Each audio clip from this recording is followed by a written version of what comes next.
નમસ્કાર। તો મિત્રો, મારી સ્ક્રીન પાછળ અત્યારે તમે દ્રશ્યો જોઈ રહ્યા છો જે જામનગરના ધોળના મોડપર ગામના છે, જ્યાં ખેડૂત ઉપર કુદરતનો કહેર જોવા મળી રહ્યો છે અને નુકસાનકારક વરસાદ સાબિત થઈ રહ્યો છે। ખેડૂત મિત્રોએ મગફળી ઉપાડે છે અને મગફળીના પાથરા ઉપર જોરદાર વરસાદ ચાલુ થયો છે।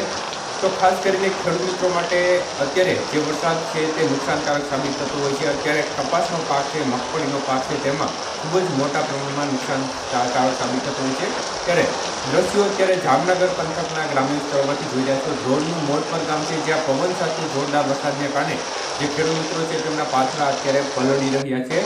તો જોરદાર વરસાદ જામનગરના ગ્રામ્ય વિસ્તારોમાં જોવા મળી રહ્યો છે અને આના કારણે ચોક્કસપણે ખેડૂત મિત્રોને છેલ્લે પણ પારાવાર મુશ્કેલીનો સામનો કરવાનો વારો આવી રહ્યો છે, કારણ કે આજથી ફરીથી છૂટો છવાયો વરસાદી માહોલ જોવા મળી રહ્યો છે। આવતીકાલ 6 થી 9 તારીખ સુધીમાં ફરી એકવાર છૂટો છવાયો વરસાદી માહોલ સૌરાષ્ટ્રના ભાગોમાં જોવા મળે ક્યાંક તેવી સંભાવના પણ દેખાઈ રહી છે। ત્યારે આજે જામનગરના ધોળના મોડપર ગામનો વરસાદ તમે જોઈ શકો છો।